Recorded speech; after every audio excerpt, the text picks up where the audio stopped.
Ayo berinvestasi akhirat, bangun rumahmu di surganya. Sempurnakanlah ibadah Anda dengan beramal jariah yang pahalanya tidak terputus hingga akhir kiamat.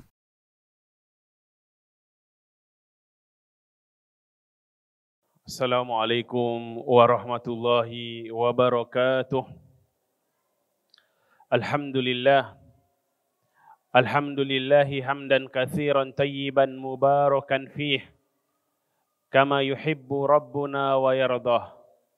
Wa ashhadu an la ilaha illallah wahdahu la syarika lah. Wa ashhadu anna Muhammadan abduhu wa rasuluh khaliluhu wa safiyuh la nabiyya wa la rasula ba'dah. Allahumma salli wa sallim wa barik ala abdika wa rasulika Muhammadin wa ala alihi wa ashabihi wa man istanna bi sunnatihi ila yaumiddin. Thumma amma ba'd. Hadirin wal hadirat jamaah salat maghrib rahimani wa rahimakumullahu ta'ala. Kita lanjutkan kajian kita membahas Kitabul Jami' dari kitab Bulughul Maram karya Al-Imam Al-Hafidh Ibnu Hajar Al-Asqalani Asy-Syafi'i rahimahullahu ta'ala. Kita lanjutkan pada malam hari ini pada pembahasan tentang adab makan dan minum, atau di antara adab makan dan minum. Tepatnya dalam urutan hadis yang terdapat dalam Kitabul Jami' adalah hadis yang ke-15. Bahwasanya Rasul sallallahu alaihi wasallam qala idza akala ahadukum falyakul biyaminihi wa idza syariba falyashrab biyaminihi fa inna syaitan ya'kulu bishimalihi wa yashrabu bishimalihi. Akhrajahu Muslim. Diriwayatkan dari Abdullah ibnu Umar radhiyallahu taala anhu atau anhuma qala, bahwasanya Rasul sallallahu alaihi wasallam bersabda, jika salah seorang dari kalian makan, maka makanlah menggunakan tangan kanannya, menggunakan tangan kanan. Dan jika ia minum, maka minumlah dengan tangan kanan juga. Karena sesungguhnya setan kalau makan, dia makan dengan tangan kirinya. Minum, dia minum menggunakan tangan kirinya. Hadis yang diriwayatkan oleh Imam Muslim. Hadirin rahimani wa rahimakumullahu ta'ala. Hadis yang agung ini mengajarkan kepada kita di antara adab-adab ketika kita makan. Dan pada pertemuan-pertemuan yang lalu sudah kita jelaskan hal-hal yang kita lakukan yang merupakan rutinitas kita setiap hari. Kalau itu kita lakukan dengan mengikuti bimbingan wahyu dari Allah Subhanahu wa ta'ala, dari Al-Quran dan Sunnah, petunjuk Rasulullah Sallallahu Alaihi Wasallam, maka itu akan bernilai ibadah dan akan bernilai pahala yang bisa menjadi pemberat timbangan amal soleh seorang hamba. Padahal itu rutinitas kita sehari-hari. Tiap hari hadirin makan kan? Makan, minum. Dan makan minum ini bukan harus makan berat, ya. Makan apapun, ya. Minum apapun, yang jelas yang halal, yang thayyib. Wa kullu mimma fil ardi halalan thayyiba, kata Allah Subhanahu wa ta'ala. Dan makanlah apa yang ada di atas muka bumi ini yang halal dan yang baik.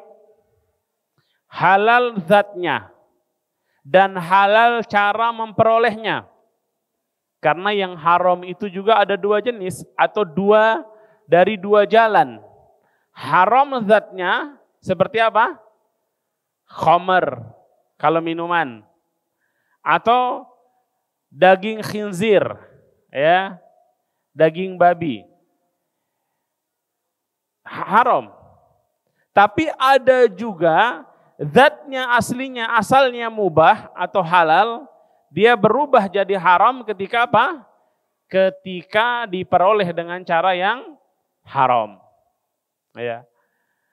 Dia makannya ayam goreng, tapi ayam goreng diperoleh dengan cara yang haram.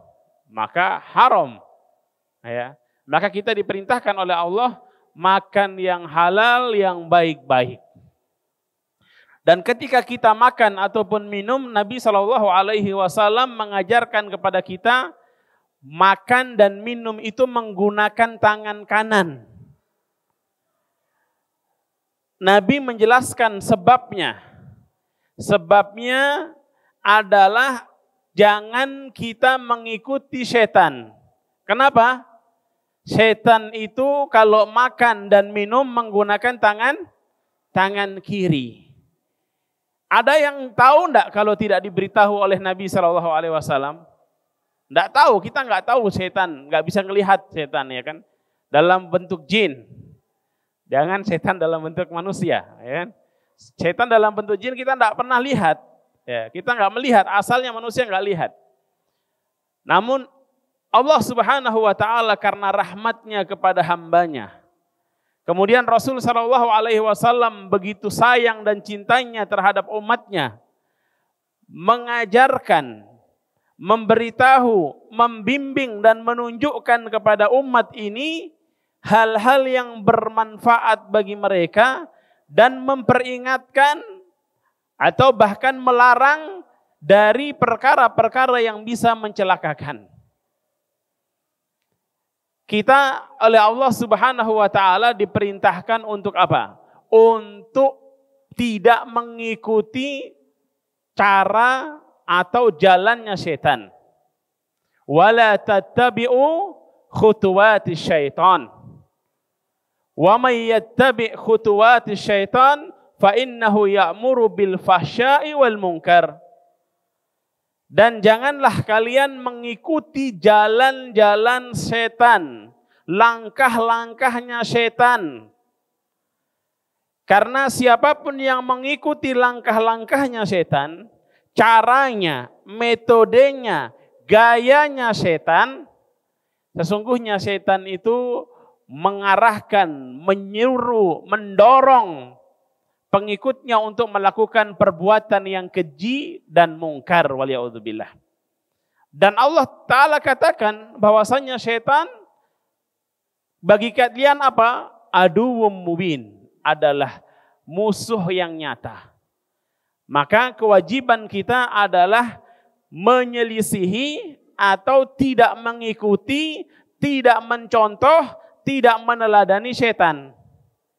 Bahkan dalam perkara cara makan. Ya, cara makan. Kalau setan makannya menggunakan tangan kiri, maka kita diperintahkan makan untuk menggunakan tangan. Setan makan minum menggunakan tangan kiri, kita diperintahkan untuk minum menggunakan tangan kanan. Perkara yang seperti ini kelihatannya sepele. Padahal ini perkara yang penting. Karena kita tahu tidak ada yang diajarkan oleh Nabi yang tidak penting. Semua perkara yang diajarkan oleh Nabi SAW adalah perkara yang penting. Dan kita lihat di sebagian atau di masyarakat kita, di tengah masyarakat masih banyak atau tidak orang Islam minum pakai tangan kiri. Makan pakai tangan kiri, banyak tidak? Banyak atau tidak? Banyak. Ya.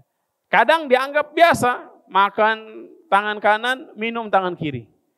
Ada yang sebagian kanan kiri oke. Ya. Makan pakai dua tangan. Ya. Makan pakai dua tangan dia.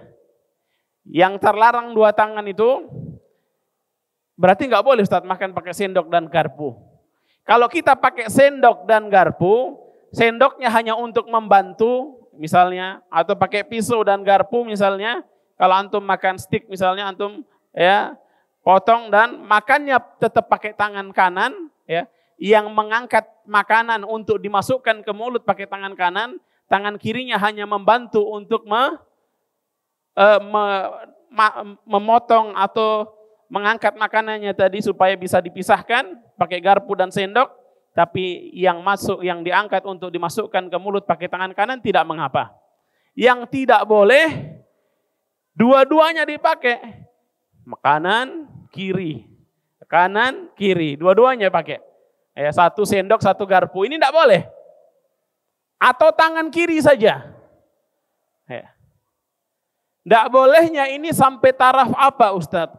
Apakah sampai taraf haram atau hanya makruh? Dalam perkara ini memang ada sebagian ulama yang berpendapat karena ini alasannya berkaitan dengan adab, berarti larangannya hanya sampai makruh. Tapi yang rajih wallahu taala a'lam, pendapat yang lebih kuat, larangan makan dan minum menggunakan tangan kiri itu hukumnya adalah haram. Dan makan dan minum menggunakan tangan kanan hukumnya adalah wajib.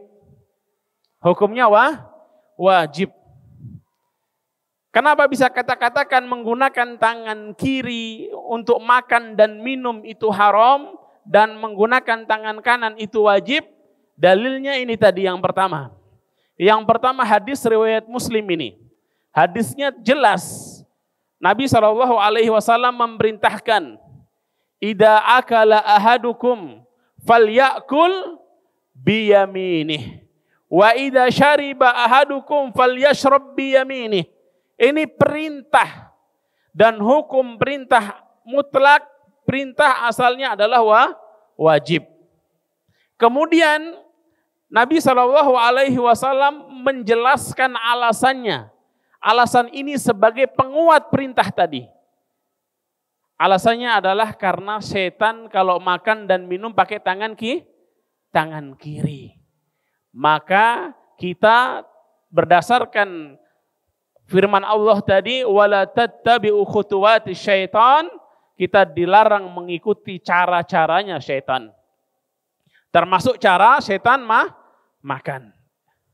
Jadi pertama hadisnya tadi merupakan perintah, kedua ditegaskan dengan larangan untuk mengikuti syaitan, dan Rasul menjelaskan bahwasanya syaitan itu kalau makan menggunakan tangan kiri, begitu juga kalau minum. Itu yang diantara dalilnya.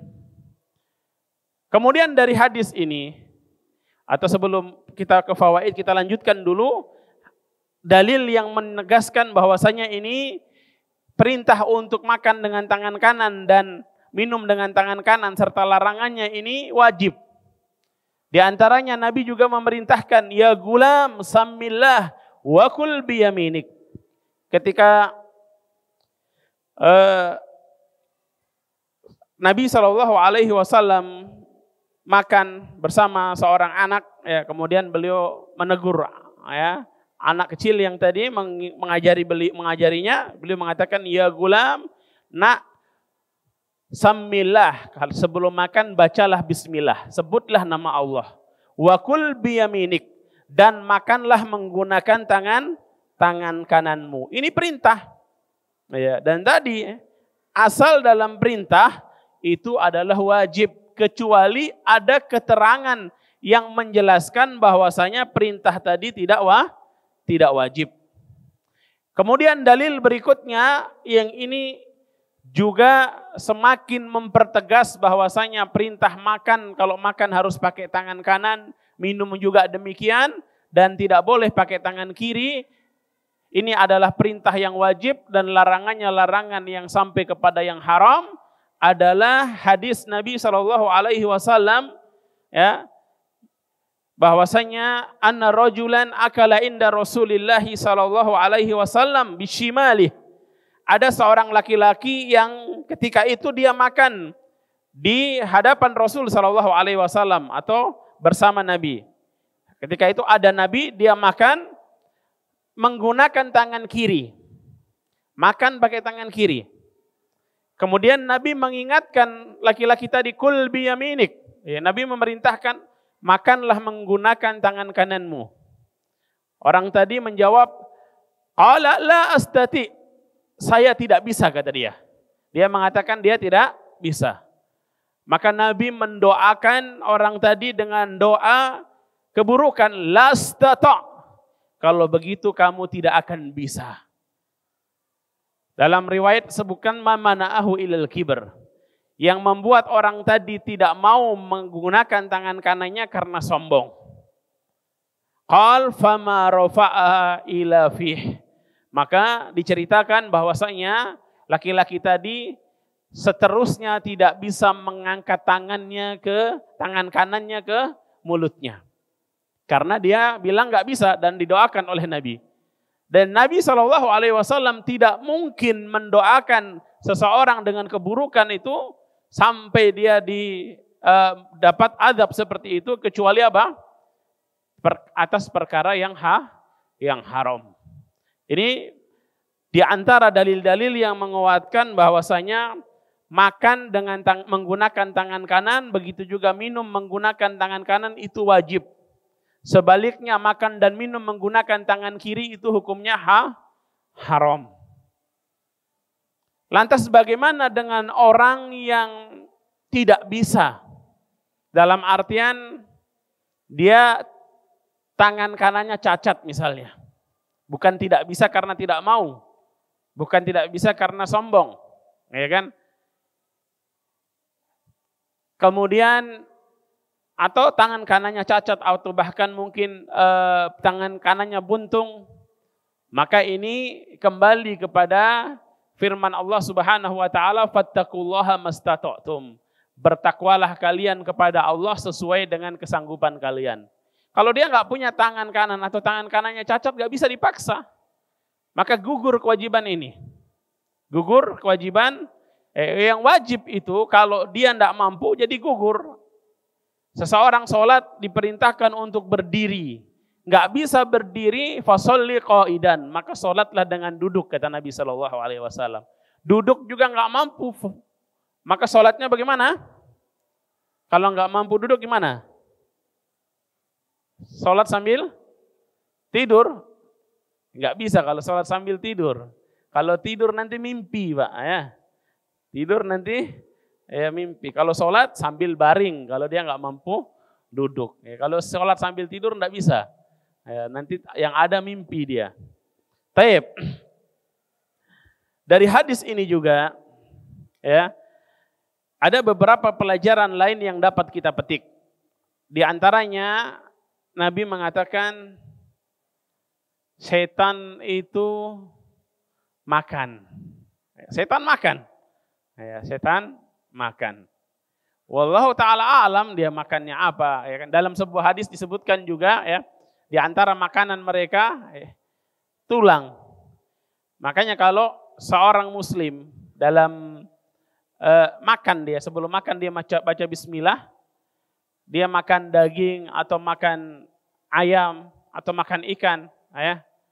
Nanti dia baca bismillah, yang dilihat yang tadi nggak dimakan jadi tulang tadi, jin muslim akan membaca bismillah dan dia kembali utuh seperti sedia kala baru dia makan. Ya, itu di antara riwayat yang disebutkan. Sebaliknya kalau kita makan nggak baca bismillah, ya, maka ikut juga makan bersama kita siapa? Setan. Ya, setan ikut makan. Tapi jangan ya akal-akalan sama setan. Katanya kalau kita makan, ya, kita lupa, kemudian setelah itu kita baca bismillah, ya, nanti setan muntahkan makanannya katanya. Wah. Kalau gitu awal makan sengaja lupa, sengaja gak baca bismillah. Pas setelah itu dia makan sambal kata dia, makan sambal pedas, ya, sampai kepedesan, ya. Pas mau minum air baru dia baca bismillah. Katanya apa? Supaya setan kepedesan. Ini ya akal-akalan manusia tidak ya sesuai, tidak sama dengan ya apa yang dicontohkan oleh Nabi. Kalau kita ingat baca bismillah dari awal, jangan sengaja. Kalau kita menyengaja, kita sudah menyelisihi sunnah Nabi, menyengaja untuk tidak baca bismillah. Baca bismillahi fi awalihi wa akhirihi atau awalahu wa akhirahu itu kalau lupa, bukan pura-pura lupa, ya. Kemudian di antara pelajaran juga dari hadis ini atau kajian kita, setan kalau dia makan minum ternyata setan juga buang air, Pak. Di antara dalilnya apa? Ada orang yang ketika itu diceritakan kepada Nabi, ada seorang yang dia ketiduran sampai lewat subuh, nggak sholat subuh. Maka apa kata Nabi? Dzaka rajulun bala syaitanu fi udunaihi. Itu orang dikencingi setan telinganya. Nah, coba kalau antum nggak sholat subuh lewat berarti ya setan antum lagi dijadikan toilet sama setan. Ayo, mau hati-hati. Ya. Salah seorang salaf mengatakan, ya, di antaranya Al-Qadi Ibnu Iyad, rahimahullah taala, beliau mengatakan hadis itu selaras dengan cerita tentang setan makan dan minum, maka tidak menutup kemungkinan sebagaimana keterangan dohir hadis. Dia makan dan minum, maka dia juga buang air. Tadi, setan. Ya. Dan kalau antum nggak bangun sholat subuh, ternyata toiletnya siapa? Telinga antum, wa'ya'udzubillah. Ya. Maka jangan sampai lewat sholat subuh. Ya. Sholat subuh, sholat yang masyhudah. Orang yang sholat subuh berjamaah, seakan-akan dia ka'annahu qamal laila kullah. Dia sholat pahalanya seperti orang yang sholat satu malam penuh. Ya. Makanya orang yang begadang malam untuk sholat malam, gara-gara sholat malam terus dia lewat sholat subuh, tidak boleh dia sholat malam begadang. Tidak boleh dia sholat malam kalau sampai membuat dia tidak sholat subuh. Apalagi begadangnya untuk hal-hal yang tidak bermanfaat. Ya. Begadang untuk ya scroll medsos, scroll berselancar di dunia maya. Maka ini tentu lebih tidak boleh. Apalagi kalau yang dilakukan adalah perkara-perkara yang haram, jelas lebih terlarang. Ya. Maka jangan sampai ya sholat subuh lewat. Ya. Tadi disebutkan bahwasanya setan itu dia buang air kecil. Buang air kecilnya diantaranya di telinga orang yang tidak bangun sholat subuh. Ya. Saya khawatir kalau sudah keseringan dikencingi oleh setan, ya, lama-lama telinganya tuli, nggak bisa mendengarkan kebaikan. Ya. Telinganya nggak bisa untuk mendengar nasihat-nasihat kebaikan. Karena udah jadi toiletnya setan. Makanya kalau diajak kepada kebaikan, dinasihati, disampaikan qaula Allah wa qaula Rasul, kadang orang susah, hatinya keras. Barangkali karena hal-hal seperti ini. Wallahu ta'ala a'lam. Kemudian ternyata setan juga buang angin, Pak. Kentut setan itu. Masih ingat hadis Nabi SAW di dalam riwayat Imam Bukhari? Kata Nabi SAW, "Idza nudiya lis-shalah adbar syaitanu walahu durat." Kalau diserukan azan, kalau azan dikumandangkan, setan itu lari terbirit-birit sambil terkentut-kentut, kata Nabi. Ya. Makanya kalau orang dengar azan kok malah menjauh, kira-kira ikut khutuwatus setan atau ikut khutuwat siapa ini? Khawatirnya begitu. Ya. Setan itu lari, Pak, terbirit-birit sampai terkentut-kentut kalau mendengarkan azan. Maka kalau kita dengar azan segera, ya, wa idza nudiya lis-shalah, ya, segera fas'au ila dzikrillah. Jangan malah azan gas ketinggal ini, ya. Enggak boleh. Ini justru dikhawatirkan mengikuti jalan-jalan setan. Jadi hadis yang agung ini tegas dan jelas mengajarkan kepada kita semua bahwasanya makan dan minum ya menggunakan tangan kanan itu hukumnya wajib. Kadang orang, wah nanti kalau tangan kanan kalau lagi makan, ya apalagi kalau makannya pakai tangan, langsung gelasnya kotor. Ya. Enggak apa-apa, gelasnya kotor, setelah itu antum cuci kan? Ya, dicuci. Enggak ada masalah. Ya, pakai tangan kanan. Karena tadi larangannya tegas sekali. Sebagian orang, dan dulu juga saya pernah ketika pertama di awal-awal belajar diajari, kalau sudah pakai tangan kiri tapi dibantu dengan tangan kanan kata enggak apa-apa. Tapi terus terang sampai sekarang saya nggak tahu dalilnya. Saya nggak tahu dalilnya. Kalau ada dalilnya, tapi karena saya tidak dapatkan dalilnya, maka kita tinggalkan. Saya tinggalkan. Ya. Saya katakan saya tidak tahu. Dan saya tidak tahu bukan berarti itu tidak ada. Ya, kan? Tapi yang wajib saya lakukan adalah melakukan atau mengamalkan yang saya tahu dalilnya. Yang nggak tahu saya tidak punya kewajiban mengamalkan.